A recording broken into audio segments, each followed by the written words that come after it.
As-Sunnah, As-Sunnah, As-Sunnah Foundation. As-Sunnah, As-Sunnah, As-Sunnah Foundation. আসসালামু আলাইকুম ওয়া রাহমাতুল্লাহি ওয়া বারাকাতুহু। আলহামদুলিল্লাহ ওয়াসসালাতু ওয়াসসালামু আলা রাসূলিল্লাহ ওয়া আলা আলিহি ওয়া আসহাবিহি ওয়া মান ওয়ালাহ মা বাদ। সুপ্রিয় দর্শক শ্রোতা ভাই বোন, দেশ কিংবা প্রবাস যে যেখান থেকে দেখছেন, আপনাদের সকলকে সাদর আমন্ত্রণ জানাচ্ছি আস-সুন্নাহ ফাউন্ডেশন স্টুডিও থেকে। আপনারা দেখছেন আস-সুন্নাহ ফাউন্ডেশন আয়োজিত সাপ্তাহিক সরাসরি প্রশ্ন উত্তরমূলক অনুষ্ঠান শরীয়ত সমাধানের 279তম পর্ব।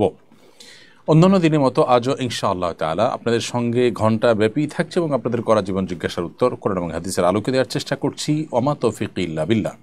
প্রিয় দর্শক, আপনার যে কোনো জীবন ঘনিষ্ঠ প্রশ্ন এই পোস্টের মন্তব্যের করে লিখতে পারেন। আমরা ইনশাআল্লাহ আপনার প্রশ্ন উত্তর দেওয়ার চেষ্টা অব্যাহত রাখব। আপনারা এই লাইভ অনুষ্ঠানটি দেখতে পাচ্ছেন আমাদের ভেরিফাইড ফেসবুক পেজে, আস-সুন্নাহ ফাউন্ডেশনের ভেরিফাইড ফেসবুক পেজে, আমাদের ভেরিফাইড ইউটিউব চ্যানেলে এবং আমাদের অন্যান্য পেজ ও চ্যানেল সমূহে একযোগে। যে কোনো জায়গায় প্রশ্ন করলে ইনশাআল্লাহ আপনাদের প্রশ্ন উত্তর দেওয়ার আমরা চেষ্টা অব্যাহত রাখব। এছাড়াও যে সমস্ত প্রশ্নের উত্তর দেওয়া একান্ত সময়ের অভাবে সম্ভব হবে না, ইনশাআল্লাহ আগামীকাল এবং পরশুদিন আমাদের বিদগ্ধ ওলামা ইকরাম এবং দক্ষ মুফতিগণ আপনাদেরকে অফিস টাইমে রিপ্লাইয়ের মাধ্যমে উত্তর দেওয়ার চেষ্টা করবেন। এছাড়াও আস-সুন্নাহ ফাউন্ডেশনের অফিসিয়াল নাম্বারে, যেটি এই পেজে দেওয়া আছে এবং আপনি গুগলে সার্চ করলে পেয়ে যাবেন, সে নাম্বারে প্রতিদিন সকাল 8টা থেকে রাত 10টা পর্যন্ত কল সেন্টারে দক্ষ এবং অভিজ্ঞ প্রশিক্ষিত মুফতিগণ আপনাদের প্রশ্নের জন্য অপেক্ষারত থাকেন। আপনারা এই সময়ের মধ্যে পৃথিবীর যে কোনো প্রান্ত থেকে প্রশ্ন করে আপনারা যে কোনো জিজ্ঞাসার উত্তর জানার চেষ্টা করতে পারেন। এছাড়াও আস-সুন্নাহ ফাউন্ডেশনের প্রশ্নমূলক website IQA Islamic question answer, এই ওয়েবসাইট এর মধ্যে যে সেখানে ভিজিট করে আপনি যে কোনো প্রশ্ন উত্তর আপনি খুঁজে নিতে পারেন। আলহামদুলিল্লাহ, আমরা সেই ওয়েবসাইটটিকে সমৃদ্ধ করার চেষ্টা করছি এবং আপনাদের শত সহস্র বা অগণিত প্রশ্নের উত্তরের বিশাল বড় ব্যাংক হিসেবে সেটাকে গড়ে তোলার কাজ আমরা হাতে নিয়েছি। ইতিমধ্যে কাজ অনেক দূর এগিয়েও গেছে। চলুন তাহলে আর বিলম্ব না করে আমরা আমাদের প্রশ্ন উত্তরের পালায় প্রবেশ করি। ইতিমধ্যে আমাদের কাছে যে সমস্ত প্রশ্ন চলে এসেছে তোমাদের থেকে প্রথমেই আমি দেখতে পাচ্ছি যে প্রশ্নটি সেটি হলো, আমি একটি প্রতিযোগিতায় অংশগ্রহণ করেছি। প্রশ্নের উত্তর যাচাই করার জন্য আমি ইন্টারনেট ব্যবহার করি। সবগুলো প্রশ্ন উত্তর দেওয়ার শেষে আমি দেখি কর্তৃপক্ষ ইন্টারনেট ব্যবহার করতে নিষেধ করেছেন। আমি সেই প্রতিযোগিতায় নির্বাচিত বিজয়ীদের একজন নির্বাচিত হই। এখন আমার জন্য পুরস্কার গ্রহণ করা জায়েজ হবে কিনা? প্রিয় দর্শক, একজন ইমানদার তিনি আমানতদার হবেন। লা ইমান আলিমান লা আমানাত আলাহ। যে ব্যক্তির আমানতদারিতা নাই সে ব্যক্তির ইমানও পরিপূর্ণ নয়। এ হাদিসের আলোকে আপনার যে নীতিমালা অনুসরণ করে প্রতিযোগিতায় অংশগ্রহণ করার কথা ছিল সেটি আপনি লঙ্ঘন করেছেন। যদিও উচিত ছিল আপনার আগে থেকে জানা যে কী নিয়ম আছে না আছে। যেভাবে হোক আপনি সেটি জানতেন না, এবং যেহেতু কর্তৃপক্ষের অনুমোদন নেই এবং অন্য প্রতিযোগীরা এটি মেনটেন করে প্রতিযোগিতা অবতীর্ণ হয়েছেন সেটাই স্বাভাবিক। সো আপনি এই ফ্যাসিলিটিসটা নেওয়া এর মানে হলো আপনার এই প্রতিযোগিতায় অংশগ্রহণ করাটা অবৈধ হয়েছে, ইলিগাল হয়েছে, অন্যায় হয়েছে।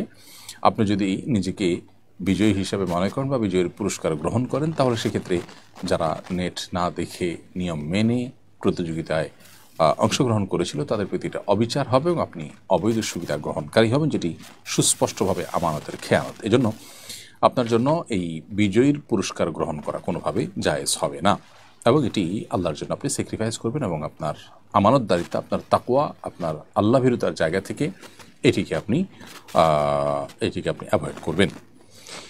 এরপরে যে প্রশ্নটি আমি দেখতে পাচ্ছি সেটি হলো, আমি একটি প্রেসের ম্যানেজার।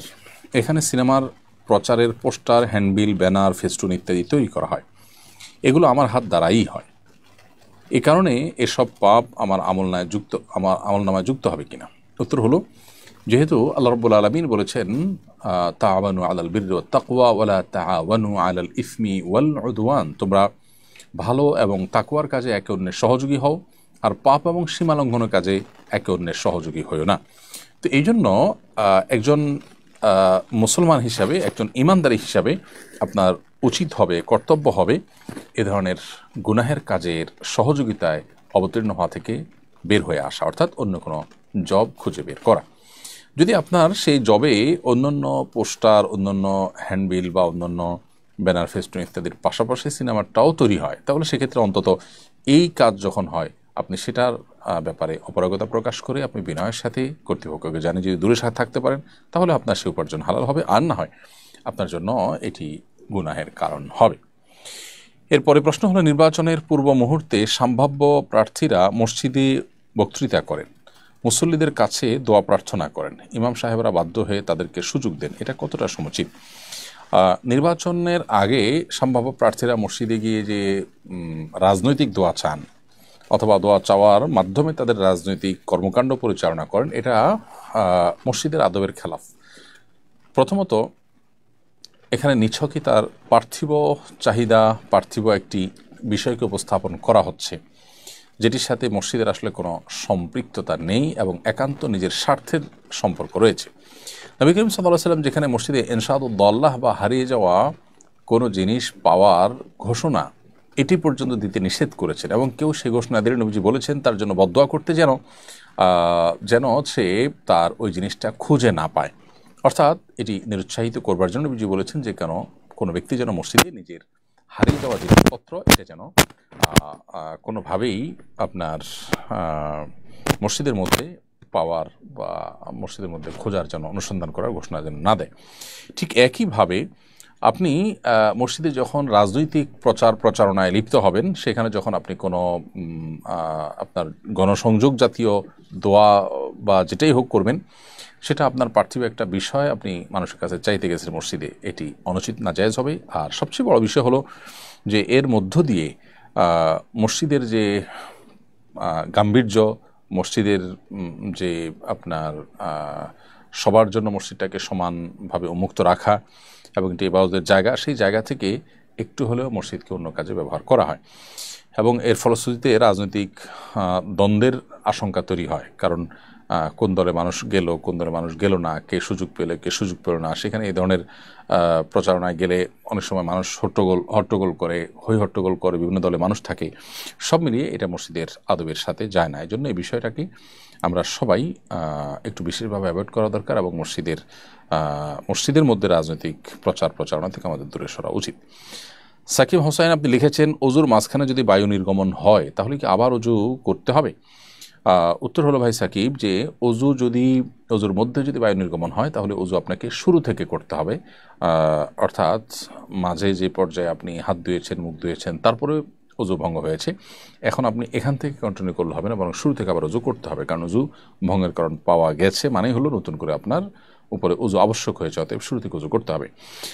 এরপরে প্রশ্ন হলো, আমাদের নিকটতম প্রতিবেশীদের মধ্যে একটা হিন্দু পরিবার আছে, ওমরা থেকে আসার পর তারা আমার কাছে জমজমের পানি চায়, জমজমের পানি হিন্দুদের দেওয়া যাবে কিনা? উত্তর হলো, জমজমের পানি হিন্দুদের দেওয়াতে কোনো অসুবিধা নেই, কারণ কোরআন এবং হাদিসের কোথাও এটি শুধু মুসলিমরাই পান করতে পারবে, অমুসলিমকে দেওয়া যাবে না এমন কোনো কথা বা বিধিনিষেধ আরোপ হয়নি। ফলে কোনো অন্য ধর্মের মানুষ যদি জমজমের পানি চায় তাকে আপনি জমজমের পানি দিতে পারেন, বরং এর মাধ্যমে তাকে দিনের প্রতি আকৃষ্ট করা এবং এই সুযোগে তাকে ইসলামের প্রতি আপনি দাওয়াত দেওয়ার চেষ্টা অব্যাহত রাখবেন। এরপরে প্রশ্ন হলো, কিছু অ্যাক্টিভিস্টকে বহু বিবাহের ক্যাম্পেইন করতে দেখা যায় কিন্তু তাদের বিরুদ্ধে তাদের স্ত্রীদের অভিযোগের অন্ত নেই, ইসলামে বহু বিবাহের অবস্থান কি? একাধিক বিয়ে করার ক্ষেত্রে শরীয়তের কি শর্ত আরোপ করে? প্রথম কথা হলো যে একাধিক বিয়ে করা এটি শরিয়া দৃষ্টিকোণ থেকে জায়েজ একটি কাজ, অর্থাৎ প্রয়োজন হলে স্বাভাবিক অবস্থায় এটি জায়েজ, বা প্রয়োজন ছাড়াও কেউ যদি এটি করতে চান তার জন্য এটি জায়েজ আছে, তবে দুটি শর্তে। প্রথমত, একাধিক স্ত্রীর ভরণ পোষণ দেওয়া এবং সার্বিকভাবে একাধিক স্ত্রীর যত হক আছে সেটি স্ত্রী সুলভ যে হক আছে সেই হক আদায় করার মতো সামর্থ্য থাকতে হবে। দ্বিতীয় শর্ত হলো যে একাধিক স্ত্রীর মধ্যে সমতা রক্ষা করবার মতো সেরকম দৃঢ়তা, মনোবল এবং আত্মবিশ্বাস থাকতে হবে। এই দুটি শর্ত যদি পাওয়া যায় তাহলে সেক্ষেত্রে একাধিক বিয়ে করা জায়েজ। আর যদি এই দুটি শর্তের কোনোটি পাওয়া না যায়, অর্থাৎ তিনি যে কোনো একজন স্ত্রীর প্রতি ঝুঁকে পড়বেন, অপরজনের প্রতি বৈষম্য করতে পারেন, তার ক্ষেত্রে ইনসাফের ঘাটতি করতে পারেন, এরকম আশঙ্কা যদি থাকে তার নিজের ব্যাপারে, তাহলে সেক্ষেত্রে তার জন্য একাধিক বিয়ে করা জায়েজ নয়। ঠিক একইভাবে একাধিক বিয়ে করে স্ত্রীদের ভরণ পোষণ দিতে না পারলে, তাদের জৈবিক চাহিদা পূরণ করার মতো ক্ষমতা না থাকলে সেক্ষেত্রে তার জন্য একাধিক বিয়ে করা কিন্তু জায়েজ নয়। অতএব একাধিক বিয়ে করা জাস্ট একটা জায়েজ কাজ। এই জায়েজ কাজকে নিয়ে অনেক বেশি বাড়াবাড়ি করা বা এটাকে প্রতিষ্ঠা করার জন্য অনেক বেশি চেষ্টা করার কোনো বিশেষ যৌক্তিকতা নেই। তবে এটা ঠিক যে আমাদের সমাজে একাধিক বিয়ে নিয়ে নানা রকমের ট্যাবু আছে এবং মানুষের ভুল ধারণা আছে, সেটি ভাঙানোর জন্য আলোচনা হতে পারে এবং সেটি ভাঙানোর উদ্দেশ্যে কেউ যদি এই জায়েজ কাজটি করেন ওই যে শর্ত সাপেক্ষে, তাহলে সেটা মৌলিকভাবে প্রশংসনীয় কাজ। কিন্তু তিনি নিজেই যদি বেইনসাফির মধ্যে পড়ে যান এবং স্ত্রীদের হক বা অধিকার সঠিকভাবে আদায় করতে না পারেন, তাহলে সেক্ষেত্রে তার জন্য কিন্তু এটি জায়েজ নয়। অবস্থাভেদে আবার কখনো কখনো একাধিক বিয়ে করা যায় ওয়াজিবও হতে পারে। কোনো ব্যক্তি একাধিক বিয়ে না করলে তার চরিত্র ঠিক রাখছে না, একজন স্ত্রী হয়তো তার অসুস্থ, সেক্ষেত্রে তার আরেকটা বিয়ে করা জরুরি এবং তার সে সক্ষমতাও আছে, সব মিলিয়ে শর্ত পূরণ করার মতো যোগ্যতা আছে, তাহলে তার জন্য চরিত্র রক্ষার জন্য একাধিক বিয়ে করা আবশ্যক হতে পারে। আবার যার জন্য একাধিক বিয়ে করলে স্ত্রীদের হক আদায় করার সামর্থ্য যার মধ্যে নাই, তার জন্য একাধিক বিয়ে করা কিন্তু আবার নাজায়েজ হতে পারে। অর্থাৎ বিষয়টি ভ্যারি করে ব্যক্তির অবস্থার উপরে। এরপরে প্রশ্ন হলো, আমি আমার ব্যবসার প্রচারের জন্য একজন মার্কেটার নিয়োগ দিতে চাই যে আমার পেজের পোস্টগুলো বিভিন্ন গ্রুপে শেয়ার করবে এবং মানুষকে আমার পণ্য সম্পর্কে জানাবে। সে রিয়েল আইডি বা ফেক আইডি দুইভাবেই কাজ করতে পারে।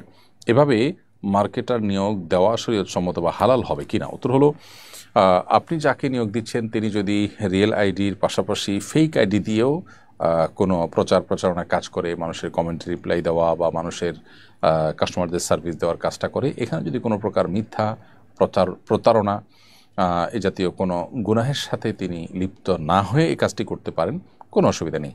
মানুষের ছদ্মনাম ব্যবহার করা মৌলিকভাবে নাজায়েজ বা হারাম নয়, যদি সে প্রতারণা না করে। ছদ্মনাম ব্যবহার করে এমন কিছু করছে যেটা আসলে প্রতারণার মধ্যে সামিল, যেটা মূলত তার অসৎ উদ্দেশ্যে করা, যেটা মূলত গুনাহের উদ্দেশ্যে করা, আল্লাহ মাফ করুক, সেটা নাজায়েজ। কিন্তু এর বাহিরে সেটা যদি তার কোনো ভালো কাজের ক্ষেত্রে ব্যবহার করেন এবং অন্যায় নয় এমন কোনো কাজে নিজের ছদ্মনাম ব্যবহার করেন কৌশলগত কারণে বা নিজের পরিচয় প্রকাশ না করার প্রয়োজনে, সেটি তার জন্য ডেফিনেটলি জায়েজ আছে। এরপরে প্রশ্ন হলো, স্বামী স্ত্রী দুজনে মিলে তাহাজ্জুদের নামাজ জামাতে পড়তে পারবো কিনা? আর আমি সূরা কেরাত ভালো পারি না, এক্ষেত্রে বউয়ের ইমামতিতে নামাজ পড়া যাবে কিনা? উত্তর হলো, তাহাজ্জুদের নামাজ বা যে কোনো নফল নামাজ সাধারণত এবং সচরাচর একা একা পড়াই উত্তম, যদিও রমাদান মাসে তারাবি জামাতের সাথে পড়াটাই হলো সুন্নাহ। আর তাহাজ্জুদের নামাজ যদি কখনো জামাত হয়ে যায় তো সেক্ষেত্রে সেটা জায়েজ আছে, তবে রমজান মাসে জামাতের সাথে তারাবি নামাজ আদায় করার পরে নির্দেশনা রয়েছে। এছাড়া সকল নফল নামাজই যার জামাতে করে পড়া ভালো। এরপরও যদি কেউ জামাত করেন, একাধিক ব্যক্তি এক জায়গায় আদায় করছেন সালাত, সেক্ষেত্রে জামাত তারা করছেন, সেটি নাজায়েজ হবে না মৌলিকভাবে। ডাকাডাকি করে আলাদা করে ফরজ নামাজের মতো গুরুত্ব আরোপ করে না করে বরং আপনার উপস্থিত ব্যক্তিরা জামাত নামাজ পড়লেন, সেটি মৌলিকভাবে নাজায়েজ নয়, বিশেষ করে তাহাজ্জুদ। তো এক্ষেত্রে এটা জায়েজ আছে এবং স্বামী স্ত্রী জামাত করতে পারেন। যদি স্বামী স্ত্রী জামাত করেন তাহলে সেক্ষেত্রে স্বামীকেই ইমামতি করতে হবে, কারণ স্ত্রী তিনি ইমামতি করতে পারেন না, তিনি মুক্তাদি হয়ে পেছনে তার অনুসরণ করবেন। আর যদি এমন হয় যে স্বামীর চাইতে স্ত্রীর কেরাত ভালো, তারপরেও কিন্তু স্বামীকে ইমামতি করে নামাজ পড়তে হবে। এরপরে প্রশ্ন হলো, জনৈক মুফতি বলেছেন তিনি ভালো স্ত্রী পাওয়ার আগ পর্যন্ত প্রয়োজনে 100টা বিয়ে করবেন, এভাবে এত সংখ্যক বিয়ে করা জায়েজ আছে কিনা? প্রথম কথা হলো, এটা আসলে অবাস্তব। তিনি হয়তো বোঝাতে চেয়েছেন যে অনেক বিয়ে লাগলে করবেন, তারপরে ভালো স্ত্রী পাওয়া পর্যন্ত করবেন। কিন্তু এই যে ভালো স্ত্রী পাওয়া পর্যন্ত স্ত্রী চেঞ্জ করতে থাকা, এটা বিবাহের যে উদ্দেশ্য এবং বিবাহের ক্ষেত্রে নবী সাল্লাল্লাহু আলাইহি সাল্লামের সুন্নাহ এবং যে আদর্শ আছে সেটা তার সাথে সঙ্গতিপূর্ণ নয়। বরং স্ত্রী যদি তার মধ্যে কোনো ত্রুটি থাকে, নবী সাল্লাল্লাহু আলাইহি সাল্লাম আমাদেরকে নির্দেশনা দিয়েছেন তার ভালো গুণগুলো দেখে তার সাথে সংসার কন্টিনিউ করা। একেবারে পরিপূর্ণ মনের মতো স্ত্রী পাওয়া পর্যন্ত আমি চেঞ্জ করতে থাকবো, এটা মৌলিকভাবে শরিয়ার বিয়ের ক্ষেত্রে যে মাকাসিদুশ শরিয়া তার পরিপন্থী এবং এটি না নবী সাল্লাল্লাহু আলাইহি সাল্লামের আদর্শ, না সাহাবা ইকরাম বা খুলাফা রাশিদিন কারোর আদর্শের মধ্যে পড়ে। রোকসানা করিম বর্ষা আপনি লিখেছেন, নিজের ব্যবহার করা পুরাতন কাপড় অন্য কাউকে দিলে উক্ত ব্যক্তির কোনো ক্ষতি হয় কিনা? ব্যবহার করা পুরাতন কাপড় অন্য কাউকে দিলে আপনার কোনো ক্ষতি হওয়ার আপাত দৃষ্টিতে কোনো কারণ নেই। তবে একটা বিষয় আছে, সেটা হলো যে ব্ল্যাক ম্যাজিক করার ক্ষেত্রে অনেক সময় মানুষের ব্যবহৃত কাপড় বা শরীরের চুলের অংশ এগুলো অনেক সময় ব্যবহার করা হয়। অতএব আপনি কোনো গরিব মানুষকে দিয়ে দিলেন, তিনি পড়লেন, তার জন্য পড়াতে কোনো অসুবিধা নেই। কিন্তু যদি এমন হয় যে কেউ এটা দিয়ে ব্ল্যাক ম্যাজিকের কাজে, সেহেরের কাজে যদি ব্যবহার করতে পারে, সে আশঙ্কা থাকে, তাহলে সেটা অ্যাভয়েড করা দরকার। সেটা আপনার নিজের সেফটির জন্য। যদি এরকম ব্যক্তি হয় যাকে নিয়ে আপনার সন্দেহ হয়। বাট এছাড়া গরিব মানুষ একজনকে দিয়ে দিলেন, আননোন মানুষ বা অপরিচিত মানুষ, অথবা এমন মানুষ যিনি পরিচিত কিন্তু এটা তার দ্বারা আপাত দৃষ্টিতে করার কোনো কারণ নাই, তাহলে সেক্ষেত্রে এটা অবশ্যই তিনি ব্যবহার করতে পারেন। যিনি ব্যবহার করবেন তার কোনো ক্ষতি কোনো অবস্থাতে হওয়ার কোনো কারণ নেই। কাপড়ের মধ্যে কোনো লাভ ক্ষতির কিছু নেই। যদি মনে করে কেউ এরকম যে আরেকজনের ব্যবহৃত কাপড় পরলে তার অসুবিধা হবে বা ক্ষতি হবে, তাহলে সেটি এক ধরনের শিরকপূর্ণ বিশ্বাস। এরপরে সাইফুর রহমান লিখেছেন, এক ব্যক্তি 4 লাখ টাকা মোহরানা ধার্য করে বিয়ে করেন, বাসরাতে 1 লাখ টাকা স্ত্রীকে দেন, তখন স্ত্রী বলেন তোমাকে অবশিষ্ট টাকা মাফ করে দিলাম। পরে যখন তাদের তালাক হয় স্ত্রী অবশিষ্ট টাকাও দাবি করেন, মাফ করে দেওয়া টাকা দাবি করা জায়েজ আছে কিনা? উত্তর হলো যে কোনো ধরনের চাপ ছাড়া স্ত্রী যদি স্বেচ্ছায় তার সেই মহরের অবশিষ্ট টাকা মাফ করে থাকেন, তাহলে সেটি মাফ করাটা বিশুদ্ধ। আল্লাহ সুবহানাহু ওয়া তাআলা বলেছেন যে ফাইন তিবনা লাকুম মিনহু শাইআ ফাকুলু হানিআম মারিআ, স্ত্রী যদি মহর থেকে কিছু অংশ তোমাদেরকে ছেড়ে দেয় তাহলে তোমরা সেটা নিজেরা ভোগ করতে পারো, অর্থাৎ এটি জায়েজ আছে এবং স্বামীর জন্য এটা ভোগ করাও জায়েজ আছে। তবে স্ত্রী যদি মাফ করে দিয়ে থাকেন তাহলে স্বামীর জন্য সেটা হালাল হয়ে গেছে, এখন আর স্ত্রী সেটিকে ফেরত নেওয়ার সুযোগ নেই। তবে যদি এমন হয় যে স্ত্রীকে বা কোনো একটা পরিবেশ তৈরি করে স্ত্রীর কাছ থেকে এটা আদায় করা হয়েছে, স্ত্রী সন্তুষ্ট ছিলেন না, তাহলে সেক্ষেত্রে স্বামীর জন্য এটা ভোগ করা জায়েজ নয়। আর স্ত্রী স্বেচ্ছায় নিজে থেকে তিনি খুশি হয়ে মাফ করে দিয়েছেন, সেটা মাফ হয়ে গেছে এবং এটা আর পুনরায় দাবি করবার সুযোগ নেই। সম্প্রতি বুয়েট ও গাজীপুরে 2টি ঘটনা সামনে এসেছে। শুধু এই 2টি ঘটনাই নয়, দিন দিন সমাজে ধর্ষণ ইসলাম বিদ্বেষ যেন অস্বাভাবিক একটি বিষয় হয়ে উঠেছে। একজন সচেতন মুসলিম ও নাগরিক হিসেবে আমাদের করণীয় কী? প্রথম কথা হলো যে দেশে সাম্প্রদায়িক সম্প্রীতি নষ্ট করবার জন্য বা দেশকে অস্থিতিশীল করবার জন্য একটা চক্র যে কাজ করছে, এটিকে প্রশাসন অত্যন্ত কঠোর হস্তে দমন করা উচিত ছিল। দুর্ভাগ্যজনক বাস্তবতা হলো সেটিকে দমন না করে সাধারণ মানুষের যে সংক্ষুব্ধ হওয়ার স্বাভাবিক বিষয়, সেটাকে বরং নিয়ন্ত্রণ করবার চেষ্টা করা হচ্ছে, যেটা খুবই দুর্ভাগ্যজনক এবং অবাস্তব একটি পদক্ষেপ। দীর্ঘদিন থেকে সাম্প্রদায়িক ধর্ষণের মতো এরকম জঘন্য অপরাধ বাংলাদেশে হয়ে আসছে। বিগত সরকার আমল থেকেই সোশ্যাল মিডিয়াতে ব্যাপকভাবে এটা নিয়ে আলোচনা, পর্যালোচনা এবং বিভিন্ন রকমের অভিযোগ উঠেছে। সেই অভিযোগগুলো তদন্ত করে তার জন্য যথাযথ ব্যবস্থা গ্রহণ করা যেখানে কর্তব্য ছিল, সেটি না করে প্রশাসন বিষয়টা নিয়ে ঢিলা ভাব দেখিয়েছে এবং অতি সম্প্রতি গাজীপুরের ঘটনাকে প্রেমের ঘটনা বলে এটিকে হালকা করার চেষ্টা করা হয়েছে, যেখানে প্রচলিত আইনে 13 বছরের নিচে কোনো মেয়ে সম্মতি দিলেও সেটা ধর্ষণ হিসাবে বিবেচিত হয়। এবং এখানে হিন্দু ধর্মাবলম্বীরা মুসলিম মেয়েদের টার্গেট করার যে বিষয়টি অহরহ ঘটছে, সেখানে সাম্প্রদায়িক ইস্যু আছে কিনা সেটা খতিয়ে দেখা এবং তার জন্য যথাযথ পদক্ষেপ নেওয়া এটা কর্তব্য ছিল। দুর্ভাগ্যজনক বাস্তবতা হলো যেখানে শুধু প্রেমের ঘটনা বলেই থেমে যাওয়া হচ্ছে, বাকি বিষয়টা নিয়ে তদন্ত করা হবে, দেখা হবে, সেরকম কোনো প্রতিশ্রুতিও আমরা শুনতে পাচ্ছি না। এটা দুর্ভাগ্যজনক বাস্তবতা। বুয়েটের ঘটনা থেকেও পরিষ্কার যে এখানে আসলে মূলত ধর্মীয় যে সাম্প্রদায়িক যে দৃষ্টিভঙ্গি, সেই দৃষ্টিভঙ্গি থেকেই সে এই মুসলিম মেয়েদেরকে টার্গেট করেছে এবং মুসলিম মেয়েদের হিজাব, বোরকা, তাদের পর্দা, এরকম পরিহিত মেয়েদেরকে নিয়ে অনেক নোংরা এবং অশ্রাব্য ভাষায় সেই বিভিন্ন কমেন্ট করেছে। অতএব এগুলোকে কঠোর হস্তে দমন করা উচিত, আর না হলে দিন দিন এগুলো বাড়তে থাকলে সমাজ অস্থিতিশীল হবে এবং কোনোভাবেই সাধারণ মানুষের আবেগ নিয়ে খেলা করা উচিত নয়। এরপর আসাদুজ্জামান আলিফ আপনি লিখেছেন, আমি ক্রয় বিক্রয়ের মধ্যে মধ্যস্থতা করি, বিক্রেতার সাথে আমার মৌখিক চুক্তি আছে, আমি গাড়ি বিক্রয় করে দিতে পারলে প্রত্যেক গাড়ির ক্ষেত্রে আমাকে 2000 টাকা দেওয়া হবে। এই চুক্তি করা এবং চুক্তির অনুপাতে টাকা গ্রহণ করা জায়েজ আছে কিনা? উত্তর হলো, আপনি গাড়ি বিক্রি করার জন্য বিক্রেতার হয়ে ক্রেতার কাছে যদি আপনি দাম দস্তুর এবং বিক্রয়ের কাজে সহযোগিতা করার মতো কাজ করেন, তাহলে সেক্ষেত্রে এটা আপনার পারিশ্রমিক যেটি তিনি আপনাকে গাড়ি প্রতি দিবেন বলেছেন, সো এটা আপনার জন্য নেওয়া জায়েজ আছে এবং এই মধ্যস্থতা করে আপনি যে পরিশ্রম করছেন তার বিনিময়ে যেটি নিচ্ছেন পারিশ্রমিক, সেটি না জায়েজ হওয়ার কোনো কারণ নেই। এরপরে শাপলা লাকি এআইডি থেকে আপনি লিখেছেন, আমার ছোট বোন মারা গেছেন, মারা যাওয়ার 1 সপ্তাহ আগে সে মাকে বলেছিল, মা আমার কাপড়ের মধ্যে কিছু টাকা আছে, তুমি নিও। মায়ের কাছেও তার কিছু টাকা গচ্ছিত ছিল, যেগুলোর বিষয়ে বোন কিছু বলেনি।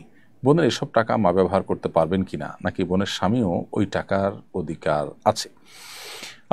বোন শাপলা লাকি, আপনার প্রশ্নের উত্তর হলো যে আপনার বোন মৃত্যুরোগে আক্রান্ত হয়ে যদি এরকম কথা বলে থাকেন, তাহলে সেটা ওসিয়ত হিসেবে গণ্য হবে। আর মৃত্যুশয্যায় শায়িত হয়ে বা আপনার জীবনের শেষ জীবনসায়ান্নে এসে এরকম কথা বললে সেটা আর মানে হলো আমি মারা গেলে তুমি এটা নিও। আর এটাকে ওসিয়ত বলা হয়। আর নবী সাল্লাল্লাহু আলাইহি ওয়াসাল্লাম বলেছেন লা ওসিয়াতা লিওয়ারিসিন, ওয়ারিসের জন্য কোনো ওসিয়ত চলে না। অতএব এই ক্ষেত্রে আপনার বোন আপনার মার জন্য যদি ওসিয়ত করে থাকেন যে আমার মা, যে মা আমার কাপড়ে থাকা টাকাটা তুমি নিয়ে নিও, এটা ওসিয়ত হিসাবে বিবেচ্য হবে যদি মৃত্যুসজ্জায় হয়ে থাকে, এবং ওসিয়ত যেহেতু হয়েছে অতএব আপনার মার জন্য এটা নেওয়া জায়েজ নয়, কারণ ওয়ারিসের জন্য ওসিয়ত করা জায়েজ নয়। ওয়ারিস ছাড়া অন্য কোনো ব্যক্তির জন্য ওসিয়ত করা যেতে পারে 1/3 সম্পত্তির মধ্যে। এখন যদি এরকম পরিস্থিতিতে তিনি আপনার মাকে বলে থাকেন, তাহলে সে টাকার মালিক হবে অন্যান্য ওয়ারিসরা। আপনার মা আনুপাতিক হারে যতটুকু সম্পদ পাওয়ার কথা শরীয়তের দৃষ্টিকোণ থেকে, কোরআনের বন্টন অনুযায়ী সেই হিসাবে আপনার মা পাবে। এছাড়া স্বামী সহ অন্য ওয়ারিস যারা যারা আছেন তাদের মধ্যে যথাযথভাবে কোরআন বর্ণিত হারে বন্টন হবে। আর যদি যথেষ্ট আগে থেকে ইনি এটা বলে থাকেন, মৃত্যুসজ্জায় না বলে থাকেন, তাহলে সেক্ষেত্রে এটা আপনার মায়ের জন্য গিফট হবে। সন্তান মাকে গিফট হিসাবে দিতেই পারেন, সেক্ষেত্রে সেটা তার জন্য নেওয়া জায়েজ হতে পারে। এবং সেক্ষেত্রে এখানে অন্য কোনো ওয়ারিসরা স্বামী বর্ণকে অংশ পাবেন না, যেটুকু মায়ের জন্য দিয়েছে, যদি সেটা তার টোটাল সম্পদ যদি সেটা গিফট হিসাবে থাকে এবং মৃত্যুসজ্জায় না হয়ে অনেক আগে থেকে সাধারণ রোগের মধ্যে অসুস্থ অবস্থায়, যে অসুস্থর পর আবার তিনি সুস্থ হয়েছেন বা সুস্থ হওয়ার সম্ভাবনা আছে, জাস্ট অসুস্থ অবস্থায় কিংবা স্বাভাবিক অবস্থায় মৃত্যুসজ্জা নয়, তিনি মাকে যদি বলেন এটা তুমি নিয়ে নাও, তো এটা গিফট হিসাবে বিবেচিত হবে। এরপরে প্রশ্ন হলো, জুমার বয়ানে ইসকন ও ভাগোয়া লাভ ট্র্যাপ বিষয়ে কথা বলায় টঙ্গীর BTCL TNT কলোনি মসজিদের খতিবকে নিখোঁজ করে ফেলা হয়। এর আগে তিনি মসজিদের বারান্দায় ও নিজ বাসায় হুমকির সংবলিত 2টি চিঠি পান, যেখানে তাকে হত্যার হুমকি দেওয়া হয়। ইমামদের কণ্ঠরোধ এবং নিরাপত্তার সঙ্গে মানুষের বেঁচে থাকার অধিকার নিয়ে কিছু বলবেন আশা করি। হ্যাঁ, অবশ্যই এটা খুবই দুর্ভাগ্যজনক একটি ঘটনা, এবং সত্যি বলতে এ ধরনের ঘটনা বাংলাদেশে কল্পনা করতে আমাদের কষ্ট হয়, কারণ সংখ্যাগরিষ্ঠ মুসলমান যে দেশে, সে দেশে আপনার মুসলমানদেরকে সংখ্যালঘুদের উগ্রবাদী অংশটা তারা আপনার হুমকি দিবে এবং সেটা বাস্তবায়ন ঘটাবে। আপনি ভারতে মুসলমানরা সংখ্যালঘু, সেখানে মুসলমানরা কোনো হিন্দু পণ্ডিতকে এভাবে তুলে নিয়ে নির্যাতন করে দূরে ফেলে রাখবে, এটা আসলে কল্পনাও করা যায় না। কিন্তু দুর্ভাগ্যজনক বিষয় যে বাংলাদেশে আমরা আমাদের অন্য ধর্মাবলম্বী ভাই বোনদের সাথে সামাজিক অবস্থান চাই, কিন্তু সেখানে তাদেরও দুর্নামের কারণ তাদেরই যে উগ্র অংশটা আছে, সে উগ্র অংশ অর্থাৎ ইসকন এবং এ জাতীয় আরও যে সমস্ত প্রতিষ্ঠান উগ্রবাদী কার্যক্রমের সাথে লিপ্ত, তারা দিন দিন অ্যাগ্রেসিভ হয়ে আসছে এবং তারা রীতিমতো সমাজকে অস্থিতিশীল করবার জন্য অনেকগুলো উদ্যোগ ইতিমধ্যে নিয়েছে। 2014 সালে, 2016 সালে বিভিন্ন সময় ঢাকা এবং সিলেটে একাধিক ঘটনা দেখা গেছে যে তারা মসজিদে নামাজের সময় মানুষের নামাজে ডিস্টার্ব করেছে, কখনো তারাবির নামাজে, কখনো জুমার নামাজে ইচ্ছাকৃত গান বাজনা বাজানো, মুসল্লিদের উপরে চড়াও হওয়া, হামলা করার মতো ঘটনা ঘটেছে, অস্ত্রশস্ত্র নিয়ে মহড়া দিতে দেওয়ার মতো ঘটনা ঘটেছে। গত বছর এই একই প্রতিষ্ঠান ইসকন যারা হুমকি দিয়েছে ইমাম সাহেবকে, তাদের তরফ থেকে হুমকি বলেই কাগজে লেখা আছে, এবং এই ধরনের কর্মকাণ্ড ইতিপূর্বেও তারা করেছে এবং মামলাও সেটা উল্লেখ করেছে। তো তারা অ্যাডভোকেট আলিফ হত্যাকাণ্ড ঘটিয়েছে গত বছর, এবং তার জন্য তাদের দায়িত্বশীল এখনও পর্যন্ত জেলে আছে, যদিও এখনও দৃষ্টান্তমূলক শাস্তি নির্ধারিত হয়নি বা কার্যকর হয়নি।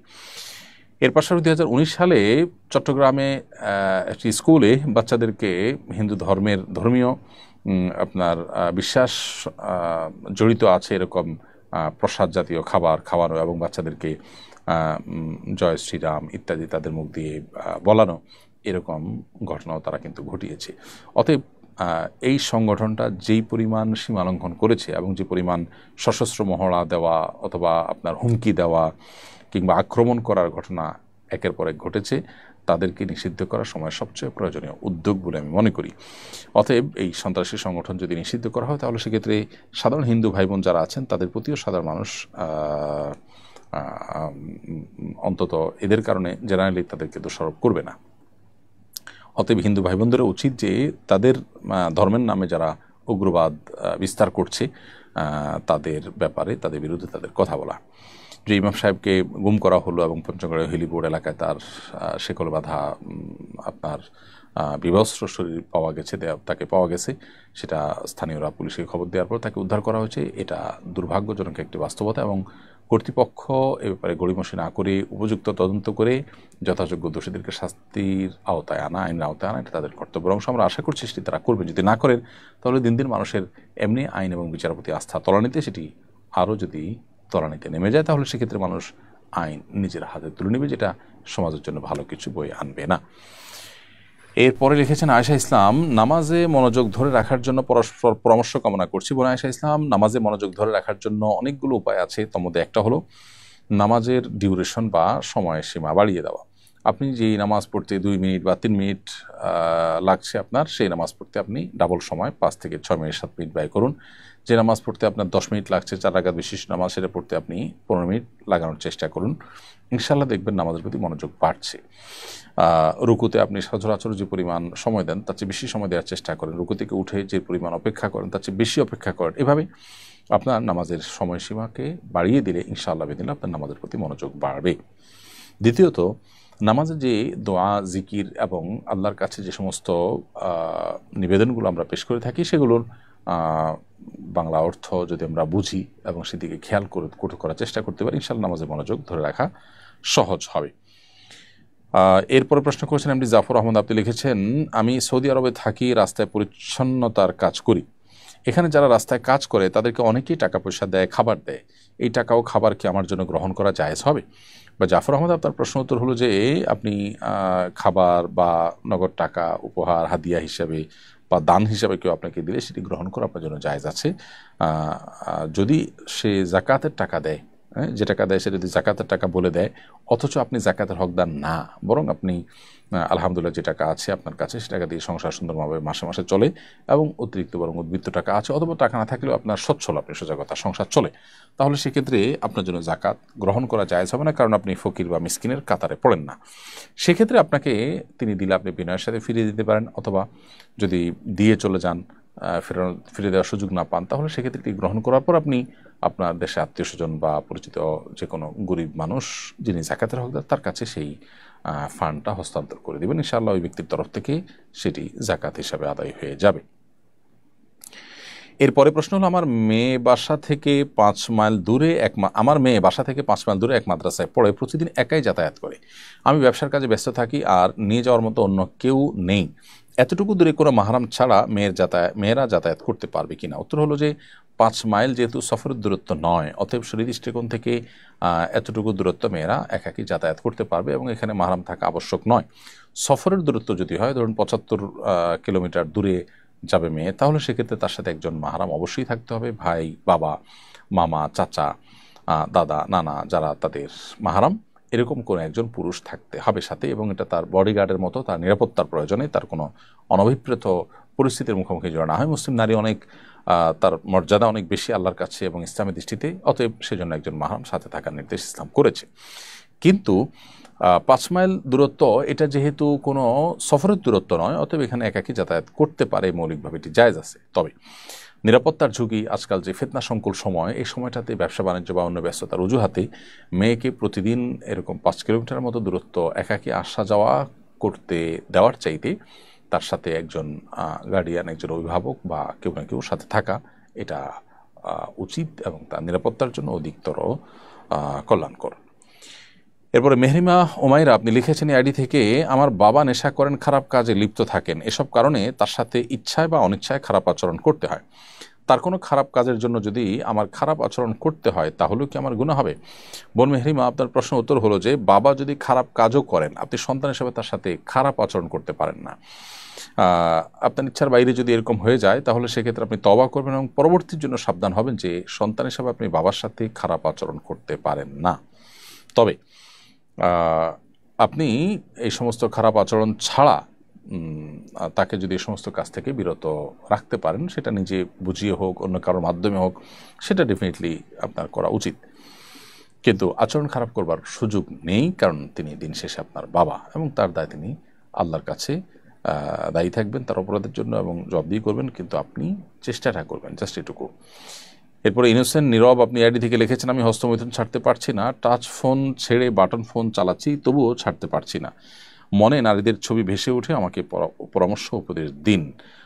প্রথম কথা হলো যে এই জাতীয় পরিস্থিতিতে নিজেকে বাঁচাবার জন্য, বিশেষ করে এই বদভ্যাস থেকে রক্ষা পাওয়ার জন্য আমাদের একটা নির্দিষ্ট সময়ের জন্য কোনো এমন পরিবেশে চলে যাওয়া উচিত যেখানে আসলে নিঃসঙ্গতার স্কোপ থাকে না, অনেক বেশি ব্যস্ততার মধ্যে সময় কাটাতে হয়, নির্জনতার স্কোপ খুব বেশি থাকে না, অতএব নিজে এই গুনাহ থেকে বাঁচার এক্সারসাইজটা সেখানে খুব ভালোভাবে হয়ে যায়। তো তো এরকম পরিবেশ বা এরকম পরিস্থিতিতে আপনি চেষ্টা করতে পারেন চলে যাওয়ার, তাহলে ইনশাআল্লাহ হয়তো আপনার এই গুনাহ থেকে বাঁচাটা সহজ হবে। এর বাইরে যদি অবিবাহিত হয়ে থাকেন তাহলে দ্রুততার সাথে বিয়ে করা ফেলা উচিত ইনশাআল্লাহ বিদিল্লাহ, সেটিও আপনাকে এই বদভ্যাস ছাড়তে সহায়ক ভূমিকা রাখবে। প্রিয় দর্শক, দেখতে দেখতে অনুষ্ঠান আমরা ঠিক মাঝামাঝি পর্যায়ে এসে পৌঁছেছি। সময় হয়েছে ছোট্ট একটি বিরতিতে যাওয়ার। বিরতির পর আবারও ফিরে আসবো ইনশাআল্লাহ, আমাদের সঙ্গেই থাকবেন। ব্যক্তি স্বাবলম্বী না হলে পরিবার এগোবে না, পরিবার না এগোলে সমাজ এগোবে না, সমাজ না এগোলে রাষ্ট্র থমকে দাঁড়াবে। তাই ব্যক্তিকে স্বাবলম্বী করে তুলতে আস সুন্নাহ ফাউন্ডেশন স্বাবলম্বীকরণ প্রকল্প হাতে নিয়েছে কয়েক বছর আগে। এই প্রকল্পের আওতায় শুধু 2024 সালেই 2052 জনকে 30,000 টাকা মূল্যের স্বাবলম্বী উপকরণ দেওয়ার পর বেশিরভাগই ঘুরে দাঁড়িয়েছে। 2025 সালে দক্ষ দরিদ্র জনগোষ্ঠীকে 50,000 থেকে 3 লক্ষ টাকা মূলধন উপকরণ দেওয়ার কার্যক্রম ইতোমধ্যেই শুরু হয়েছে। অসহায় এই সব মানুষের ঘুরে দাঁড়ানোর গল্পে আপনিও অংশীদার হন।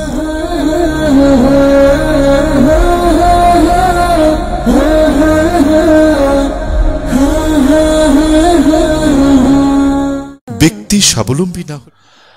প্রিয় দর্শক, বিরতির পর আবার আপনাদেরকে স্বাগতম জানাচ্ছি শরীর সমাধান অনুষ্ঠানে। আপনারা দেখছেন আস সুন্নাহ ফাউন্ডেশন আয়োজিত সাপ্তাহিক সরাসরি প্রশ্ন উত্তরমূলক অনুষ্ঠান শরীর সমাধানের 279তম পর্ব। বিরতির আগে আমরা আলহামদুলিল্লাহ অনেকগুলো প্রশ্ন উত্তর আপনাদের দিয়েছি। এই পর্যায়ে আমি দেখতে পাচ্ছি যে প্রশ্ন সেটি লিখেছেন হাসান বিশ্বাস। আপনি লিখেছেন, মেডিকেল রিপ্রেজেন্টেটিভ পদের কাজ হলো ডক্টরকে প্রোডাক্ট সম্পর্কে অবগত করা, ফার্মেসি থেকে অর্ডার সংগ্রহ করা, এর পাশাপাশি কোম্পানি থেকে ডক্টরদের কাছে গিফট পৌঁছে দেওয়া। রিপ্রেজেন্টেটিভ ডাক্তারের সাথে বেশিরভাগ সময় ডিল করে না, এই জব হালাল হবে কিনা? উত্তর হলো, মৌলিকভাবে তো এই রিপ্রেজেন্টেটিভ হওয়া কোনো হারাম কাজ নয়, কিন্তু ওষুধ কোম্পানি থেকে ডাক্তারদের জন্য তথাকথিত গিফট হিসাবে যে উৎকোচ দেওয়া হয়, গিফট নামে যে উৎকোচ দেওয়া হয়, সেটি কিন্তু দেওয়া জায়েজ নয়। অতএব আপনি সেটি আদান প্রদানের কাজে যেন আপনাকে লিপ্ত হতে না হয়, সেই বিষয়টিকে আপনি অ্যাভয়েড করার চেষ্টা করে যদি এই জব করতে পারেন, মৌলিকভাবে এটা কোনো নাজায়েজ জব নয়। কিন্তু যদি উৎকোচ দেয়া নেওয়ার কাজটা আপনাকে করতে হয়, তাহলে সেই কাজটি অবশ্যই নাজায়েজ হবে এবং যার কারণে এই জবটি আপনার জন্য নাজায়েজ হতে পারে। কিন্তু ওটিকে, অর্থাৎ সেই গুনাহের বিষয়টিকে এড়িয়ে যদি আপনি মৌলিকভাবে এখানে জব করতে পারেন, সেটা অবশ্যই জায়েজ আছে। এরপরে প্রশ্ন হলো, আইয়ামে বীজের রোজার ফজিলত জানতে চাই। আইয়ামে বীজ বলা হয় চাঁদের 13, 14 এবং 15 তারিখের এই দিনগুলোকে। এই দিনগুলোতে প্রত্যেক মাসের এই দিনগুলোতে রোজা রাখা সুন্নাত। নবী করিম সাল্লাল্লাহু আলাইহি ওয়াসাল্লাম বেশ গুরুত্বের সাথে এই দিনগুলো রোজা রাখতেন এবং সাহাবায়ে কেরামকে, আবু হুরায়রা রাদিয়াল্লাহু তাআলা আনহুকে, আবু যর গফারি রাদিয়াল্লাহু তাআলা আনহুকে, বিভিন্ন সাহাবীকে তিনি ওসিয়ত করেছেন রীতিমতো এই দিনগুলোতে রোজা রাখার ব্যাপারে। সহিহ বুখারীতে একটা হাদিস রয়েছে, আব্দুল্লাহ ইবনে আমর ইবনে আস রাদিয়াল্লাহু তাআলা আনহু থেকে বর্ণিত হয়েছে। নবী সাল্লাল্লাহু আলাইহি ওয়াসাল্লাম ইরশাদ করেছেন যে প্রত্যেক মাসে 3টা রোজা তোমার প্রত্যেক এর কারণে তুমি যে সওয়াব পাবে, এর কারণে আল্লাহ তাআলা তোমাকে প্রত্যেক সওয়াবকে 10 গুণ বাড়িয়ে দিবেন এবং এই দিনগুলো রোজা রাখা আর সারা বছর রোজা রাখা সমান। অর্থাৎ প্রতি মাসে 3 দিন করে রোজা রাখলে ইনশাআল্লাহ বিইذনিল্লাহ সারা মাস রোজা রাখার সওয়াব হবে। এভাবে 3 দিন করে নিয়মিত রাখলে সারা বছর রোজা রাখার সওয়াব পাওয়া যাবে। তিরমিজিতে আবু যর গফারি রাদিয়াল্লাহু তাআলা বর্ণিত হাদিসে আমরা জানি নবী সাল্লাল্লাহু আলাইহি ওয়াসাল্লাম ইরশাদ করেছেন, ইয়া আবু যর ইযা সুমতা মিন আশ-শাহরি সালাসা আইয়াম ফাসুম সালাসা আশারা ওয়া 14 ওয়া 15। আবু যর গফারিকে নবী সাল্লাল্লাহু আলাইহি ওয়াসাল্লাম বলেছেন, তুমি 3 দিন যখন মাসে রোজা রাখতে যাবে তখন 13, 14, 15 রাখবে এবং তিনি ওসিয়ত করেছেন। এজন্য এই দিনগুলোতে রোজা রাখা জরুরি। এছাড়া রুকিয়া বিশেষজ্ঞগণ তারা বলেন যে সেহের, ব্ল্যাক ম্যাজিক আজকাল ঘরে ঘরে মানুষ এটা দ্বারা আক্রান্ত, এটা থেকে আত্মরক্ষার জন্য আইয়ামে বীজ রোজার বিশেষ উপকারিতা রয়েছে, এর বিশেষ সুফল আছে। এই জন্য চাঁদের 13, 14, 15 এই দিনগুলোতে আমাদের রোজা রাখতে সচেষ্ট হওয়া উচিত। স্বাস্থ্যের জন্য এটা ভালো মাঝে মধ্যে রোজা রাখাটা। অতএব সেই দিক থেকে আইয়ামে বীজ রোজা রাখার অভ্যাস আমাদের করতে হবে। সাবিদ ইবনে ইসলাম আপনি লিখেছেন, যদি কেউ একাধিক মানুষের নামে মিথ্যা অপবাদ দেয় কিন্তু পরে সবার নাম মনে না থাকে বা খুঁজে পাওয়া না যায়, তাহলে কিভাবে সে দায়মুক্ত হবে? প্লিজ উত্তর দিবেন। ভাই সাবিদ, আপনার প্রশ্ন উত্তর হলো যে সে সাধারণ এবং স্বাভাবিকভাবে আল্লাহর কাছে তওবা ইস্তেগফার করবে এবং সে তওবা ইস্তেগফার যেন তওবা ইস্তেগফারের শর্ত পূরণ করে, অর্থাৎ নিজের কৃতকর্মের জন্য লজ্জিত হবে, অনুতপ্ত হবে এবং ভবিষ্যতে না করার পরে সংকল্প করবে, গুনাহ থেকে সরে আসবে এবং আল্লাহ তাআলার কাছে ক্ষমা প্রার্থনা করবে। এই শর্তগুলো পূরণ করে সেই তওবা করলে আশা করা যায় আল্লাহ তাআলা সেটা কবুল করবেন। এবং যাদের কাছে তিনি মিথ্যা অপবাদ দিয়েছেন, যাদের ব্যাপারে মিথ্যা অপবাদ দিয়েছেন তাদেরকে জানানো সম্ভব হলে জানাবে। যদি কোনোভাবে সম্ভব না হয় বা যাদের ব্যাপারে খবর নেওয়া বা তাদের সন্ধান পাওয়া না যাবে, তাদের তরফ থেকে আল্লাহ তাআলার কাছে ইস্তেগফার করবে যে আল্লাহ আপনি তাদেরকে মাফ করে দিন, বা আল্লাহ তাআলার তরফ থেকে সাদাকা করবে, অর্থাৎ নিজের সাধ্যের যেটুকু আছে সেটুকু তিনি করবেন। আশা করা যায় আল্লাহ তাআলা তাকে মাফ করবেন, কারণ আল্লাহ তাআলা সাধ্যের বাইরে মানুষকে কোনো কিছু চাপিয়ে দেন না। তবে বান্দার হক সংশ্লিষ্ট বিষয়গুলো খুবই জটিল। এই জন্য নবী সাল্লাল্লাহু আলাইহি ওয়াসাল্লাম বলেছেন যে কিয়ামত আসার আগেই কারো যদি কোনো হক থাকে সেটা আদায় করে ফেলার জন্য, কোনো কারণে কারোর ব্যাপারে এরকম কোনো অন্যায় হয়ে থাকলে বিলম্ব না করে দ্রুততার সাথে সেটি মিটমাট করে নেওয়া উচিত। এরপরে প্রশ্ন হলো, আমার হরমোনজনিত সমস্যা থাকার কারণে আমাকে এক্সারসাইজ করতে হয়, কিন্তু ওজন কম থাকায় সব ব্যায়াম করা যায় না, তাই ডাক্তার ইয়োগা করতে বলেছেন। যদি আমি শুধু শারীরিক ব্যায়াম হিসেবে কোনো ধর্মীয় ধ্যান বা বিশ্বাস ছাড়া বাসার পর্দার মধ্যে ইয়োগা করি তাহলে এটা জায়েজ হবে কিনা? এর উত্তর হলো যে ইয়োগা হিন্দু এবং বৌদ্ধ ধর্মের অনেক ভ্রান্ত এবং কুফরি বিশ্বাস সম্বলিত একটি এক্সারসাইজ বা একটি ক্রিয়া, যে ক্রিয়াকলাপের মধ্য দিয়ে ইচ্ছা হোক অনিচ্ছা হোক এই ধর্মগুলোর রিচুয়াল প্রবেশ করে বা রিচুয়ালের সাথে সম্পৃক্ত হয়ে আমাদের ইমানের দৃষ্টিকোণ দিক থেকে আমরা ক্ষতিগ্রস্ত হওয়ার সম্ভাবনা থাকে। ধর্মীয় বিশ্বাস বাদ দিয়ে শুধু ইয়োগার যে এক্সারসাইজের আইটেমটা, বডির জাস্ট বডির এক্সারসাইজ, সে অংশটা যদি আপনি শুধুমাত্র করেন তাহলে সেটি আপনি করতে পারেন।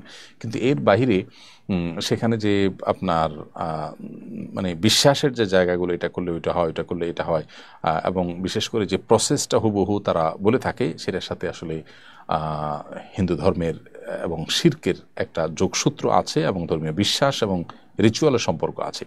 সেই জায়গা থেকে এটা জায়েজ নয়।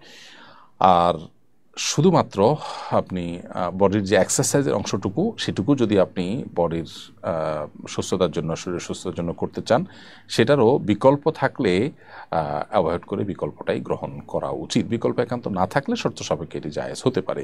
প্রথমত কোনো মন্ত্র ইত্যাদি না পড়া, তারপরে যে সমস্ত বিশ্বাসগত ইস্যু আছে সেগুলো থেকে দূরে আসা, শুধুই শারীরিক বা ফিজিক্যাল এক্সারসাইজের আপনার জায়গায় থাকা, যোগার জন্য বিশেষ পোশাক পরার নির্দেশনা থাকলে সেটা না করা, সূর্য ওঠার সময় সূর্যের দিকে ফিরে করার যে বিষয়গুলো আছে সেগুলো অবশ্যই অ্যাভয়েড করা, কারণ এগুলোর সাথে পুজো এবং শিরকের সম্পর্ক আছে, শয়তানের সাথে কানেক্টেড হওয়ার একটা ব্যাপার আছে।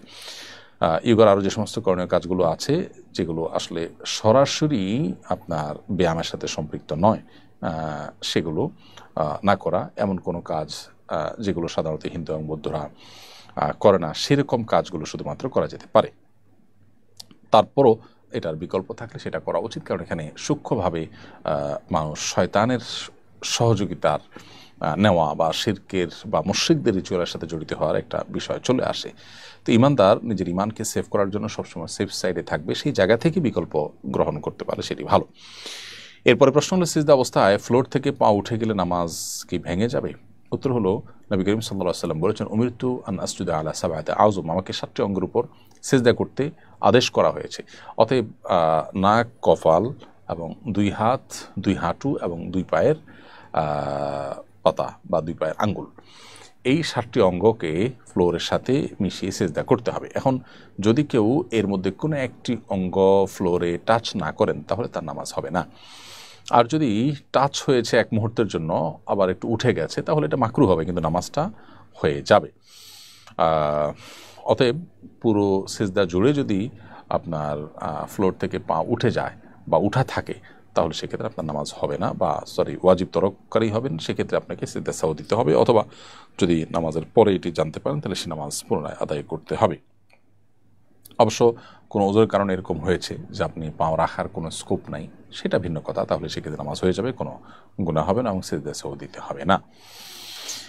তামিম খান লিখেছেন, ইসলামিক ভিডিওতে সফট মিউজিক ব্যবহারের বিধান জানতে চাই। সফট মিউজিক আর হার্ড মিউজিক, দুটো মিউজিকই মিউজিক এবং মিউজিক হারাম, এবং মিউজিকের মাধ্যমে মানুষ শয়তানের সাথে নিজের অজান্তে কানেক্টেড হয়ে যায়, আল্লাহর সাথে তার সম্পর্ক দুর্বল হয়ে যায়, স্পিরিচুয়ালি সে উইক হয়ে পড়ে, ইবাদতের এবং কোরআন হাদিসের যে সমস্ত সুফলগুলো তার পাওয়ার কথা সেগুলো পায় না, ইবাদতের স্বাদ তৃপ্তি পায় না। এজন্য সফট যে মিউজিক ইসলামিক নাশিদে বা ইসলামিক বক্তব্যের ব্যাকগ্রাউন্ড মিউজিক হিসেবে আজকাল ইউজ করা হয়, সেটাও আমাদের অ্যাভয়েড করা উচিত এবং সে ধরনের বক্তব্য বা সে ধরনের আপনার কন্টেন্ট শোনা থেকে আমাদের বিরত থাকা উচিত। মিউজিক যুক্ত করা সর্বাবস্থাতেই নাজায়েজ এবং গুনাহের বিষয়। অতএব এটা কোনো অবস্থাতে করা জায়েজ না। তবে হ্যাঁ, মানুষের যে সমস্ত আওয়াজকে ইকোসিস্টেমের মাধ্যমে ব্যাকগ্রাউন্ডে যুক্ত করা হয় সেটা কিন্তু না জায়েজ না, যদি সেটা মিউজিকের মতোই হয় এবং মিউজিকের পুরো পারপাস হুবহু সার্ভ করে এবং মানুষের মধ্যে মিউজিকের ফলে যে একটা অবস্থা তৈরি হয় সেরকম অবস্থা হয়, তাহলে সেক্ষেত্রে সে ন্যাচারাল আওয়াজও বা সেই মুখ দিয়ে তৈরি করা আওয়াজও অ্যাভয়েড করা উচিত। বাকি এমনিতে সাধারণত মুখ দিয়ে কোনো আওয়াজ তৈরি করে সেটা ইকোসিস্টেমের মধ্যে ব্যাকগ্রাউন্ড যুক্ত করলে সেটি মৌলিকভাবে না জায়েজ নয়। আলী আজগর আপনি লিখেছেন, আমার এক বন্ধু সময়কামী, সে এই পথে গিয়ে অনেক কিছুর সঙ্গে জড়িয়ে গেছে। সে দীর্ঘ 8 বছর এই লাইফে আছে। এখন সে এ থেকে ফিরতে চায় কিন্তু পারছে না। তাকে কিভাবে ফিরতে সাহায্য করতে পারি? ভাই আলী আসগর, প্রথম কথা হলো এ ধরনের বদ অভ্যাস এবং নোংরামির সাথে কেউ জড়িয়ে গেলে তার রক্ষার উপায় হলো এ বিষয়ে বিশেষ করে মনোরোগ বিশেষজ্ঞ এবং সংশ্লিষ্ট বিষয়ে কাউন্সিলিং করতে পারেন এরকম এক্সপার্ট ডাক্তার এবং চিকিৎসক এবং ব্যক্তিবর্গের সহযোগিতা নেওয়া। নিয়মিত তাদের সাহচর্যে বা তাদের কাউন্সেলিংয়ের মধ্যে থাকতে পারলে আশা করা যায় ইনশাআল্লাহ বিদিল্লাহ তিনি ফিরে আসতে পারবেন। আরেকজন ইমানদার, তার জীবন চলে গেলেও তিনি হারাম থেকে বেঁচে আসার জন্য চেষ্টা করবেন এবং তার জন্য সকল গুনাহের সমস্ত পথ তিনি বন্ধ করে দিবেন এবং নিজের ব্যাপারে নিজের সর্বোচ্চ সিদ্ধান্ত গ্রহণ করবেন। এবং এরকম সিরিয়াস হলে তখন মানুষের দ্বারা আসলে অসম্ভব বলতে কিছুই নয় এবং প্রয়োজনে তিনি তার জন্য অনুকূল পরিবেশ তৈরি করবেন। এরপরে প্রশ্ন হলো, এক বোন লিখেছেন, আমি ওমরায় এসেছি, আমি পিরিয়ড বন্ধের জন্য ওষুধ খাচ্ছিলাম। মক্কায় আসার পর ওষুধ খাওয়ার সময় তারতম্য হওয়ায় এবং অধিক হাঁটার কারণে তফরত অবস্থায় পিরিয়ড শুরু হয়ে গেছে। এখন আমি কি আবার ওষুধ খেয়ে পিরিয়ড বন্ধ করে ওমরা সম্পন্ন করতে পারবো নাকি 3 দিন অপেক্ষা করতে হবে? উত্তর হলো, যেহেতু পিরিয়ড শুরু হয়ে গেছে, যেভাবেই হোক না কেন এটি শেষ হওয়ার জন্য অপেক্ষা আপনাকে করতে হবে, তারপর আপনি ওমরার কাজ সম্পন্ন করবেন। বরং আপনি ওষুধ খেয়ে এখন বন্ধও যদি করেন সেক্ষেত্রে এটা স্বাভাবিকভাবে পিরিয়ড বন্ধ করা হবে না, বরং পিরিয়ড বন্ধ হওয়ার জন্য আপনাকে অপেক্ষা করে তারপরে আপনার ওমরা নতুন করে তওয়াফ সাই করতে হবে। এহরাম পরেছেন তখন আপনার পিরিয়ড ছিল না বা ছিল, তাতে কিছু আসা যায় না। এখন পিরিয়ড শুরু হয়ে গেছে, আপনি হোটেলে অপেক্ষা করবেন, পিরিয়ড শেষ হবে, তখন ওমরার যে কার্যক্রম তওয়াফ সাই এগুলো শেষ করে ওমরা শেষ করবেন। এরপরে এমডি আলামিন হোসেন আপনি লিখেছেন, কবর খোঁড়ার পর দাফন করার আগ পর্যন্ত কি খালি কবর পাহারা দিতে হয়? উত্তর হলো না, এমন কোনো কথা নেই যে খালি কবর পাহারা দিতে হবে, এরকম কোনো বাধ্যবাধকতা শরীয়তে কোথাও উল্লেখ হয়নি। যদি পারিপার্শ্বিক কোনো কারণ থাকে যেটি আসলে পাহারা দেওয়ার জন্য আবশ্যক, সেটা ভিন্ন বিষয়। এছাড়া সাধারণ অবস্থাতে এটি কোনো আবশ্যক বিষয় নয়। এরপরে আর রাজিবুল আপনি আইডি থেকে লিখেছেন, আমি এক মেয়ের সঙ্গে হারাম সম্পর্কে ছিলাম, কিছুদিন পর সে বিয়ে করে ফেলে, কিন্তু এখনও আমি তাকে ভুলতে পারি না। তার প্রতিও মায়া আরও বেড়েছে। সে নিজেও মাঝে মাঝে মেসেজ দিয়ে বলে আমাকে ভুলতে পারে না এবং খুব মিস করি। কি করলে আমার মন ভালো হবে এবং আল্লাহর সন্তুষ্টি অর্জন করতে পারবো? ভাই রাজিবুল, হারাম সম্পর্ক থেকে বের হয়ে আসার জন্য মানুষের দৃঢ় সংকল্পের কোনো বিকল্প নেই। হারাম সম্পর্ক আপনাকে জাহান্নামী করে তুলবে এবং দুনিয়ার জীবনকেও আপনার জাহান্নামে পরিণত করতে পারে। আল্লাহ এবং তার রাসূল সাল্লাল্লাহু আলাইহি ওয়াসাল্লাম নিষিদ্ধ করেছেন, সেজন্য এই পথ থেকে বের হয়ে আসার জন্য দৃঢ় সংকল্প এটি আপনাকে ফিরিয়ে আনতে পারে এবং সেটা আল্লাহর কাছে চেয়ে নেওয়া এবং নিজের পর নিজে কঠোর হওয়াটা হলো সবচেয়ে বড় বিষয়। এই যে ভুলতে পারছেন না বলছেন, আপনি যদি ভোলার জন্য প্রয়োজনে কোনো অভিজ্ঞ বা এক্সপার্ট মানুষদের সাহায্য নেন, কোনো প্রয়োজনে কোনো মনোরোগ বিশেষজ্ঞ সাহায্য নেন যিনি দিনদার মানুষ, যদিও এক্ষেত্রে দিনদার মানুষদের উপস্থিতি বা আনাগোনা কম, তারপরও আপনি চেষ্টা করে যতটুকু পান ততটুকু সাপোর্ট যদি আপনি নেন, ইনশাআল্লাহ আশা করা যায় আপনি এখান থেকে ফিরে আসতে পারবেন। প্রয়োজনে আপনি ভালো কোনো জায়গা বিয়ে করার চেষ্টা করেন এবং সেখানে ইনভলভ হয়ে গেলে আশা করা যায় ধীরে ধীরে আপনি ভুলে যাবেন এবং এই যে তার সাথে মেসেজ আদান প্রদান করার ব্যাপারটা সেটা আপনি বন্ধ করে দিতে হবে। প্রয়োজনে মোবাইল চেঞ্জ করা, তার নাম্বার চিরতরে যাতে আর পাওয়ার কোনো রাস্তা না থাকে সে রাস্তা বন্ধ করে ফেলা, দূরে কোথাও চলে যাওয়া, এরকম কোনো উদ্যোগ নেওয়া উচিত। কিছুদিন কষ্ট হলে এরপরে ঠিক হয়ে যাবে ইনশাআল্লাহ। তাই না? তামিম হাসান লিখেছেন, আমার বাবা মায়ের মধ্যে ঝগড়া বিবাদ লেগেই আছে, সন্তান হিসেবে আমার করণীয় কি? ভাই তামিম হাসান, আপনি তাদেরকে বোঝাবার চেষ্টা করবেন, আপনার সন্তান সুলভ চেষ্টা যেটা সেটা আপনি করবেন।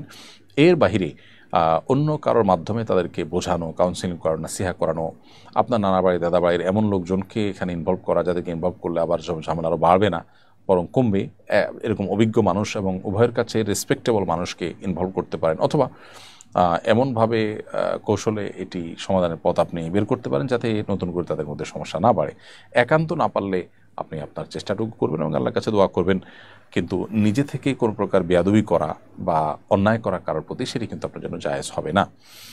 ফারহানা শারমিন বোন আপনি লিখেছেন, আমি একজন গর্ভবতী, আমার বমি হয় আর অজু ভঙ্গের কারণ হচ্ছে মুখ ভর্তি বমি হয়। যদি আমার অজু অবস্থায় বমি হয়ে যায়, এই অবস্থা আমার করণীয় কি? আর যতবার বমি করব ততবারই কি অজু করতে হবে? উত্তর হলো যে মুখ ভরে যদি বমি হয় তাহলে সেক্ষেত্রে আপনার অজু ভঙ্গ হয়ে যাবে, আর যদি অল্প অল্প বমি হয় তাতে অজু ভঙ্গ হবে না। তো যদি এরকম হয় যে ঘন ঘন আপনার বমি হয় এবং প্রত্যেকবারই মুখ ভর্তি হয়েই বমি হয়, তাহলে আপনি বমি হওয়ার পরে অজু করে 4 রাকাত নামাজ, পুরো ওয়াক্তের মধ্যে 4 রাকাত নামাজ বা যেই কয়েক রাকাত আছে ওই ওয়াক্তের নামাজ, সেই কয়েক রাকাত নামাজ পড়ার মতো সময় যদি পান তাহলে আপনার অজু করে আপনাকে নামাজ পড়তে হবে। আর যদি আল্লাহ মাফ করুক অনবরত এরকম বমি হতে থাকেই, সাধারণত পুরো একটা ওয়াক্তের সবটুকুন সময় এভাবে অনবরত বমি আসলে হয় না, হলে মানুষ বাঁচার কথা না বা স্বাভাবিক সুস্থ থাকার কথা না। এজন্য আপনার হালকা হালকা একটু বমি হলেও ফাঁক দিয়ে নামাজ পড়ে নেবেন। আর এর জন্য যদি একবার বেশি দুইবার বেশি 3 বার অজু করা লাগে, তারপর সেই কষ্টটা করবেন এবং এর জন্য আল্লাহর কাছে বিনিময় কিন্তু কম পাবেন না, 3 বার অজু করার সবই আপনি লাভ করবেন। এরপরে প্রশ্ন হলো, 7 মাস হলো কাজের উদ্দেশ্যে সৌদিতে এসেছি, এখনও একামা হয়নি, তাই গোপনে কাজ করতে হয়। রাষ্ট্রীয় আইন ভঙ্গ করে গোপনে কাজ করলে কি সে ইনকাম হালাল হবে? প্রথম কথা হলো যে শ্রমের বিনিময়ে পারিশ্রমিক নিচ্ছেন, আপনি যদি কোনো অবৈধ শ্রম না দেন, বরং বৈধ বা লিগাল বা শরীয়ত দৃষ্টিকোণে কোনো অন্যায় কাজ না করে হালাল কাজ, যেমন এমন কোনো প্রোডাক্ট তৈরি করছেন যেটা হারাম না, সাধারণত সৌদি আরবে সেরকম প্রোডাক্ট নেইও সচরাচর, সো আপনার পারিশ্রমিক হালাল হবে, কারণ আপনি শ্রম দিচ্ছেন, বিনিময়ে পারিশ্রমিক দিচ্ছেন, এটি হারাম হওয়ার কোনো কারণ নেই। তবে অবৈধ না থেকে আপনার বৈধ হয়ে যাওয়ার চেষ্টা করা উচিত। এটা ঠিক যে অনেক প্রবাসী ভাইরা বিভিন্ন দালালদের খপ্পরে পড়ে সেখানে গিয়ে বিপদে পড়েন, সেক্ষেত্রে নিরুপায় হয়ে আপনি অবৈধ হতে হয়েছে, সেজন্য আশা করা যায় আল্লাহ তাআলা আপনাকে মাফ করবেন। তবে দ্রুততার সাথে বৈধ হওয়ার চেষ্টা বা লিগাল হওয়ার চেষ্টা আপনার করা উচিত।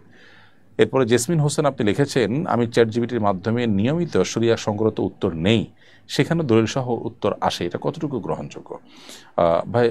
বোন জেসমিন হোসেন আপনি লিখেছেন, আপনার প্রশ্ন উত্তর হলো যে চ্যাটজিপিটি বা এআই থেকে গবেষণা ইত্যাদির জন্য সাহায্য নেওয়া তো মৌলিকভাবে নাজায়েজ নয়, কিন্তু শরিয়ার প্রশ্নের উত্তর এই সমস্ত আপনার আর্টিফিশিয়াল ইন্টেলিজেন্সের উপরে পুরোপুরি নির্ভর করা উচিত নয়, বরং বিদগ্ধ ওলামায়ে কেরাম এর সহযোগিতা নেওয়া উচিত। হ্যাঁ, যদি আপনি ভালো মন্দ পরখ করতে পারেন, দলিল যাচাই বাছাই করতে পারেন, লিঙ্ক ক্লিক করে আপনি এই দলিলটা আসলে এখানে আছে কিনা সেটা যাচাই বাছাই করতে পারেন, তাহলে সেটা করে গ্রহণ করতে চাইলে সেটি জায়েজ আছে। কিন্তু অনেক সময় দেখা যায় এই সমস্ত জায়গা থেকে ভুল ইনফরমেশন আসে, সো সেজন্য কিন্তু আপনার এটা জায়েজ হবে না, বরং দেখা যায় যে এমন সব কথা বলে যেটা আসলে সঠিক নয়।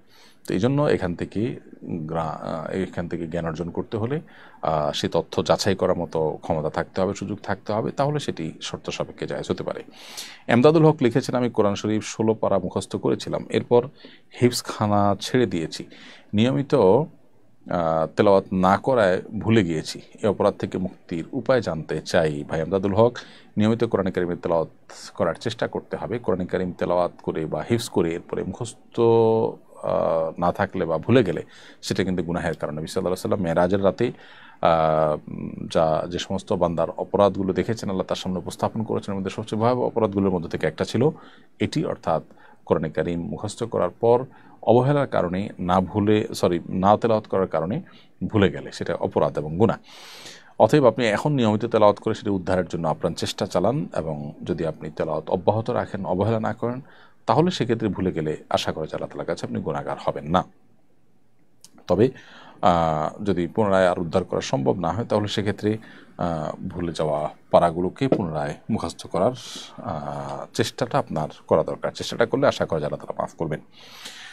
এরপর প্রশ্ন হলো, আমার পছন্দের পোশাক কামিজ, কিন্তু আমার স্বামী আমাকে শাড়িতে পছন্দ করেন, পোশাক পরিধানের ক্ষেত্রে কার পছন্দকে প্রাধান্য দিবে? এই বিষয়ে শরীয়ত কি স্ত্রীকে কোনো নির্দেশনা দিয়েছে? মৌলিকভাবে তো সাধারণ এবং স্বাভাবিক অবস্থা, বিশেষ করে অন্যান্য মানুষজন থাকে বাসায়, এরকম অবস্থাতে শাড়ির চাইতে কামিজ মানুষের মহিলাদের সতর ঢাকার জন্য অধিকতর উপযোগী, এতে কোনো সন্দেহ নেই। কিন্তু স্বামী যদি আপনাকে শাড়িতে বেশি পছন্দ করেন এবং একান্তে যখন স্বামী স্ত্রী থাকেন এবং অন্য কোনো মানুষ আপনার বাসা বাড়িতে থাকে না, বা যিনি আপনার একান্ত আপনার মাহরাম, ডেফিনেটলি গায়ে মাহরামদের সামনে তো আপনার শাড়ি কেন, কামিজ পরেও মুক্ত চেহারায় বা আপনার মাহরাম মানুষদের মতো করে তাদের সাথে যাওয়াতে এমনিতে জায়েজ নয়। কিন্তু শ্বশুর আছেন বাসায় বা অন্য কেউ আছেন, ছেলেরা বড় আছেন, এরকম পরিস্থিতিতে শাড়ি না পরে কামিজ পরাটা উত্তম। কিন্তু স্বামী যদি এটাকে প্রায়োরিটি দেন বা পছন্দ করেন, সেক্ষেত্রে যাতে করে শরীরের কোনো অঙ্গ প্রত্যঙ্গ দৃষ্টিকটুভাবে খোলা না থাকে সেদিকটা খেয়াল রেখে আপনি শাড়ি পরতে পারেন। আর একান্ত কক্ষে স্বামী যেটা পছন্দ করবে সেটা আপনার পরিধান করাটাই হলো উচিত। তবে খোলাসা কথা হলো, সাধারণ অবস্থাতে আপনার কামিজ পরা সতর ঢাকার জন্য অধিকতর উপযোগী হলেও স্বামী পছন্দ করেন সেটাকে প্রায়োরিটি দিয়ে আপনার শাড়ি পরা উচিত। কারণ স্বামীর চরিত্র হেফাজত করা এবং তিনি যাতে কোনো মানে পরনারীতে আসক্ত না হয়, সেই জায়গা থেকে আপনার তাকে সহযোগিতা করা উচিত এবং সে মানসিকতা রাখা দরকার। সেই জায়গা থেকে আপনি নিজের পছন্দের উপরে স্বামীর পছন্দকে প্রায়োরিটি দেওয়ার চেষ্টা করবেন। তাছাড়া একটা কথা আছে, মানুষ নিজের পছন্দে খাওয়া উচিত, পরে পড়তে হয় অন্যের পছন্দে। অর্থাৎ যে যেটা পরিধান করে তার নিজের পছন্দ তো কিছু থাকবেই, তাকে দেখতে কতটা ভালো লাগে এটা অন্যরা যতটা জাজ করতে পারেন, নিজে ততটা অনেক সময় জাজ করতে পারেন না।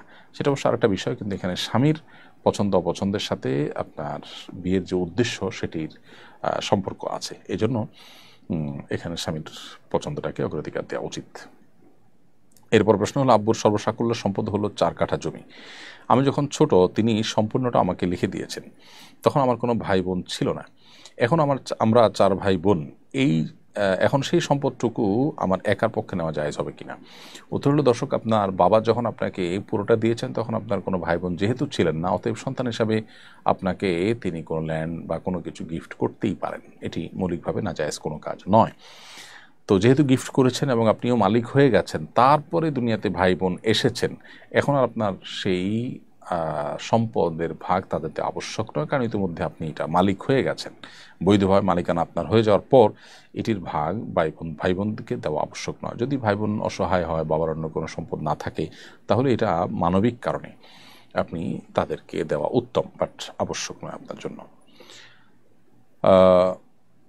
এরপরে প্রশ্ন হলো, নাজিরা ফাল্গুনি আপনি লিখেছেন, আমি সালোয়ার কামিজের উপর হিজাব আর মোজা পরে নামাজ আদায় করি। নামাজের পোশাক হিসেবে এটা যথেষ্ট কিনা?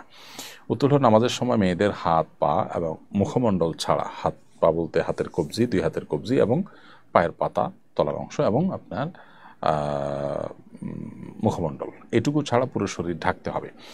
এখন এটা ঢাকার জন্য আপনি যে কোনো পোশাক যেটা ঢাকতে পারবেন সেটি জায়েজ হবে। হতে পারে সেটা মেক্সি, হতে পারে বড় কোনো একটা ওড়না বা অন্য কোনো পোশাক। তো সাধারণত যে পোশাকে হাতের পায়ের গোছা কিংবা হাতের এ অংশ কিংবা কাঁধ, গলা, বুকের কোনো অংশ বা পেটের কোনো অংশ উন্মুক্ত থাকে, সেটা পরে নামাজ পড়লে নামাজ হবে না। যদি ওটা পরে নাও, তাহলে সেক্ষেত্রে এটার উপরে অন্য কোনো পোশাক দিয়ে অংশগুলোকে ঢেকে তারপরে আবৃত করে নামাজ পড়তে হবে, কারণ এটি নামাজের জন্য আবশ্যক, সতর ঢাকা ফরজ।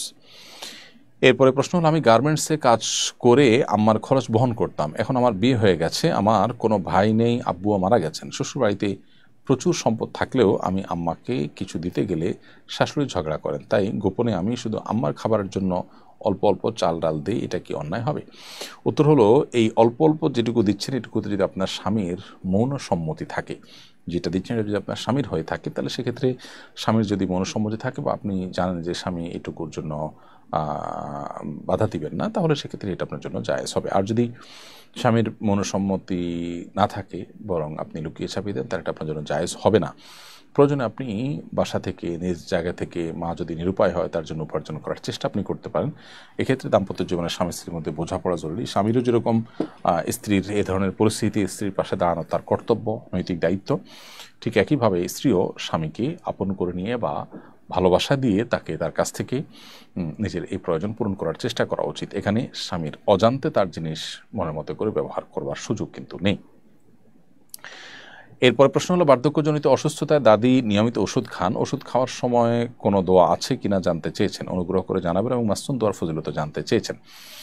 আপনার দাদিকে আল্লাহ তাআলা পরিপূর্ণ সুস্থতা দান করুক আমরা দোয়া করি। আর বিসমিল্লাহ বলে ওষুধ সেবন করবে, এটুকু যথেষ্ট। যে কোনো কাজের শুরুতে ইমানদার বিসমিল্লাহ বলবে। নবী সাল্লাল্লাহু আলাইহি ওয়াসাল্লাম আমাদেরকে সেটি শিখিয়েছেন। তিনি বলেছেন, যে ব্যক্তি মাল্লাম ইয়াবদা বিসমিল্লাহ ফাহুয়া আবতার আও আক্তাহ, কোনো কুল্লু আমরিন জিবালিন আল্লাহ মিউদা বিসমিল্লাহ, কোনো গুরুত্বপূর্ণ কাজ যেটা আসলে বিসমিল্লাহ ছাড়াই করা হয়েছে সেটা অপূর্ণাঙ্গ থাকে। এই জন্য ওষুধ পান করা, ওষুধ সেবন করা এটাও একটা প্রয়োজনীয় কাজ মানুষের জীবনে। সো বিসমিল্লাহ বলে পান করবেন, এটুকু যথেষ্ট। আলাদা কোনো দোয়া ওষুধ সেবনের জন্য নেই। এরপরে রাজকন্যার মামুনি আইডি থেকে আপনি লিখেছেন, আমার মেয়ের নাম অনেক শখ করে সিরাত রেখেছিলাম, কিন্তু অনেকে বলেছেন এই নাম রাখা যাবে না, এটা কি সঠিক? সিরাত মানে হলো জীবনচরিত, এ নাম রাখা কোনো নাজায়েজ না, এটা অন্যায় কোনো নাম নয় বা নিষিদ্ধ কোনো নামের মধ্যে পড়ে না। বিধায় মেয়ের নাম সিরাত রাখতে আপনি পারেন। কেউ যদি নিষেধ করে থাকেন সেটি নেহায়েতে তিনি না জেনেই করেছেন। এরপরে প্রশ্ন হলো, আমি ইন্ডিয়া থেকে বলছি, আমার স্ত্রী আমার কোনো কথা শোনে না, সে আপনার লাইভের নিয়মিত শ্রোতা, তাকে কিছু উপদেশ দিন। ভাই, যিনি আপনি প্রশ্ন করেছেন, আপনার স্ত্রী আপনার কথা শোনেন না, সেক্ষেত্রে স্ত্রীকে এবং আপনাকে উভয়কে আমি উপদেশ দিচ্ছি, আল্লাহকে ভয় করে চলুন। যে বোন লাইভে আছেন সেই বোনকে বলবো যে স্বামীর কথা মেনে চলা এটা আপনার কর্তব্যের অংশ। যতক্ষণ পর্যন্ত স্বামী আপনাকে অন্যায় কিছু করতে না বলবেন ততক্ষণ পর্যন্ত স্বামীর কথা আপনি মেনে চলবেন। নিজের মনের বিরুদ্ধে, ইচ্ছার বিরুদ্ধেও যদি আপনি কাজটি করেন, ইনশাআল্লাহ বিদিনিল্লাহ আল্লাহ তাআলা আপনাকে বিনিময় দান করবেন। আজকের পৃথিবীতে তথাকথিত নারীবাদের নামে আমাদের বোনদেরকে নানাভাবে প্ররোচিত করে তাদেরকে স্বামীদের অবাধ্য করা হচ্ছে বা সংসার গুলোকে ভেঙে খানখান করে দেওয়া হচ্ছে। আমরা শয়তানের সে সমস্ত ফাঁদে পা দেওয়া উচিত নয়। নবী করিম সাল্লাল্লাহু আলাইহি ওয়াসাল্লাম বলেছেন, 4টি কাজ যখন কোনো নারী করেন তার জন্য জান্নাতের 8টি দরজার যে কোনোটা দিয়ে প্রবেশ করা সহজ হয় এবং সবগুলো খুলে দেওয়া হয়, তিনি জান্নাতি হতে পারেন। সেই কাজগুলোর মধ্যে একটা হলো যে নারী স্বামীর আনুগত্য করে, স্বামীর কথা শুনে। বিধায় আপনি কথা শোনা উচিত স্বামীর, নিজের ইচ্ছার বিরুদ্ধে হলেও। মানুষ অনেক ঔষধ সেবন করে যেটা তার সেবন করতে ইচ্ছা করে না, কিন্তু তার কল্যাণার্থে সেটি করে, অতএব এই ক্ষেত্রে এটি আপনার করা উচিত। ঠিক একইভাবে যে ভাই প্রশ্ন করেছেন তাকে বলবো, স্ত্রীকে ভালোবাসা দিয়ে নিজের করে নেওয়ার চেষ্টা আপনার করা উচিত। একজন অন্যজনকে ব্লেম না করে নিজের দায়িত্বটা আদায় করা উচিত। স্ত্রী চিন্তা করবেন যে আমি আমার কর্তব্য পালন করি, স্বামী যদি আমার কোনো ত্রুটি করে সে আল্লাহর কাছে দায়ী থাকবে। আবার স্বামীরও উচিত দেখা যে আমি আমার স্ত্রীর প্রতি যে ভালোবাসা এবং সুন্দরভাবে দিন যাপন করা সেটি আমি করছি কিনা, সেটি আমি করে থাকলে আল্লাহর কাছে আমি দায়মুক্ত থাকবো। আর তিনি যদি কোনো ত্রুটি করে থাকেন তার জন্য তিনি আল্লাহর কাছে দায়ী থাকবেন। এই জন্য আমরা যতটা না অধিকার সচেতন হব তার চেয়ে বেশি কর্তব্য সচেতন হব। এখানে দেখুন, স্বামী তার স্ত্রীর কাছে আশা করছেন যে স্ত্রী স্বামীর কথা শুনবেন, তার মানে কি আমরা অন্যের ডিউটিটি নিয়ে বেশি পেরেশান, আমার কর্তব্যটি নিয়ে আমি ভাববো প্রত্যেকটা মানুষই তার জায়গা থেকে করবেন। তো জীবন আছেন তাকে আমি অনুরোধ করছি তিনি স্বামীর অন্যায় নয় এমন কথা শুনে চলার চেষ্টা করবেন। এর মাধ্যমে আল্লাহ তার উপর সন্তুষ্ট এবং জান্নাতে যাওয়ার পথ তার সুগম হবে। আর স্বামীরও উচিত স্ত্রীর কর্তব্যের কথা চিন্তা যতটুকু করবেন তার সাথে নিজের কর্তব্য সঠিকভাবে আদায় করার চিন্তা করবেন। কারণ আল্লাহর কাছে স্ত্রী যদি আমার কথা না শোনেন আমার তো কোনো দায় নেই, কিন্তু আমার যেটুকু দায় আছে সেটুকুর জায়গাতে আমি যেন পরিষ্কার থেকে সে চেষ্টা করতে হবে। এরপরে প্রশ্ন হলো, এক ভিডিওতে আপনি বলেছেন ফাজলামি করেও যদি কেউ বর কনে কবুল বলে তাহলে বিয়ে হয়ে যায়। বড় ভাইয়ের বিয়ের দিন মজা করে আমি বরের পোশাক পরেছিলাম, সামনে আমার চাচাতো বোন ছিল।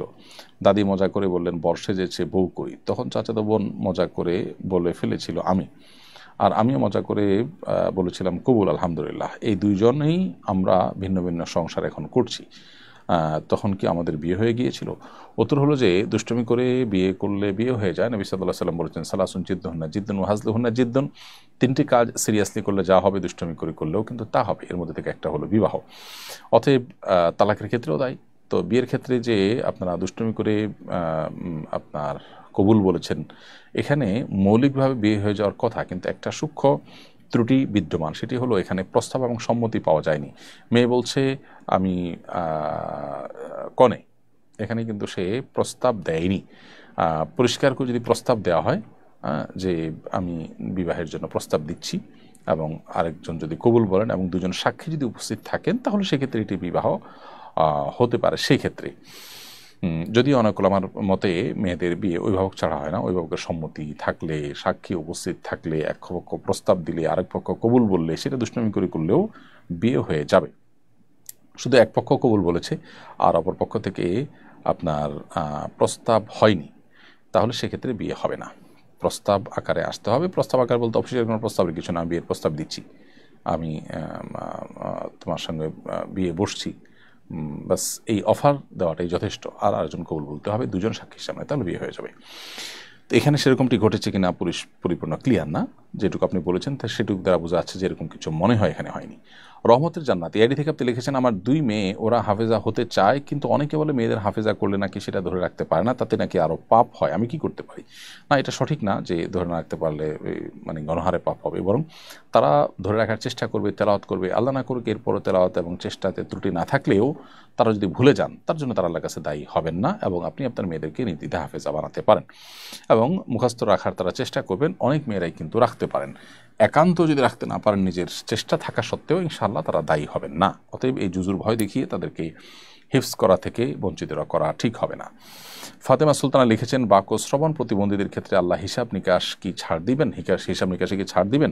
যতটুকু তাদের প্রতিবন্ধকতা আছে ততটুকু তারা ছাড় পাবে, আর এর বাহিরে যেটুকু তাদের সাধ্য আছে সেটুকুর জন্য তারা আল্লাহর কাছে জবাবদিহি করতে হবে। ধরুন একজন মানুষ কথা বলতে পারেন না, সেক্ষেত্রে তার বাক শক্তি ব্যবহার করে যে কাজগুলো করতে হতো সে কাজগুলো না করার জন্য আল্লাহর কাছে তিনি কোনো দায়বদ্ধ থাকবেন না।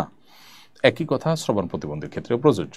অতএব আল্লাহ তাআলা যে বলেছেন, লা ইউকাল্লিফুল্লাহু নাফসান ইল্লা উসআহা, আল্লাহ সাধ্যের বাইরে কোনো কিছু চাপিয়ে দেন না, তার আলোকে তার যেটুকু সাধ্য নাই সেটুকুর জন্য কোনো জবাবদিহিতা থাকবে না এবং সেটুকুর জন্য কোনো হিসাব নেওয়া হবে না। আফরিন ইসলাম আপনি লিখেছেন, আমার মা মারা গেছেন আজ থেকে 1 মাস 6 দিন আগে। আমি 1 সেকেন্ডের জন্য ভুলতে পারছি না, হঠাৎ করে স্ট্রোক করে মারা গেছেন। আমার কষ্টে বুকটা ফেটে যায়, আমি কিভাবে নিজেকে সান্ত্বনা দেবো? আমাকে কিছু উপদেশ দিন। ভাই আফরিন ইসলাম, দুনিয়াতে মানুষ কেউই থাকতে আসেনি, সবাইকে চলে যেতে হবে। আপনার মা মাত্র 1 মাস আগে মারা গেছেন, এই জন্য আপনার কষ্টটা তাজা, খুব স্বাভাবিক এই সময় আপনার কষ্ট বেশি লাগাটা। আমরা দোয়া করি আল্লাহ তাআলা আপনাকে সান্ত্বনা নসিব করুন এবং আপনি আপনার মায়ের হারানোর এই বেদনা আপনি কাটিয়ে উঠুন। তবে সেই সাথে আপনাকে এও বলছি যে মায়ের জন্য আপনি বেদনাহত হলে মায়ের কী লাভ, আপনারই বা কী লাভ? বরং তার চাইতে মায়ের জন্য জান্নাতের দোয়া করুন এবং জান্নাতে মার সাথে যেন সাক্ষাৎ করতে পারেন সেজন্য প্রত্যাশা করুন এবং দোয়া করুন। এই দোয়াটাই হলো মায়ের জন্য উপকারী, আপনার জন্য উপকারী। আর অহেতুক অতিরিক্ত পেরেশান হওয়া এটা ইমানদারের সাথে যায় না। আল্লাহ তার বান্দা বা বান্দিদেরকে দুনিয়া থেকে একসময় নিয়ে যাবেন, এটাই তো আল্লাহর পদ্ধতি। অতএব আমাদের কষ্ট হলেও সেটাকে মেনে নেওয়া, এটা আল্লাহর ফয়সালাকে মেনে নেওয়া শামিল। অতিরিক্ত বিষাদগ্রস্ত বা অতিরিক্ত এই সমস্ত বিষয়ে আমরা যদি ভেঙে পড়ি, সেটা কোনো কোনো ক্ষেত্রে আল্লাহর সিদ্ধান্তের বিরুদ্ধে একরকমের মানসিক বিদ্রোহের পর্যায়ে চলে যেতে পারে। সেজন্য আল্লাহর কাছে ইস্তেগফার করে আল্লাহর ফয়সালাকে মেনে নেওয়ার মতো মানসিকতা থাকা উচিত। প্রিয় দর্শক, অনুষ্ঠানের একেবারে শেষ প্রান্তে চলে এসেছি আমরা, দেখতে দেখতে সময় এসেছে বিদায় নেওয়ার। আজকের মতো এখানে শেষ করছি। আল্লাহ যদি তৌফিক দান করেন ইনশাআল্লাহ আগামী শুক্রবার একই সময় আবারও দেখা হবে আপনাদের সাথে। সে পর্যন্ত আল্লাহ তাআলা সবাইকে ভালো রাখুন, নিরাপদে রাখুন, সুস্থ রাখুন, সেই দোয়া রব্বে কারীমের কাছে ব্যক্ত করে আজকের মতো এখানে শেষ করছি। জাযাকুমুল্লাহু খাইরান, আসসালামু আলাইকুম ওয়া রাহমাতুল্লাহি ওয়া বারাকাতুহু।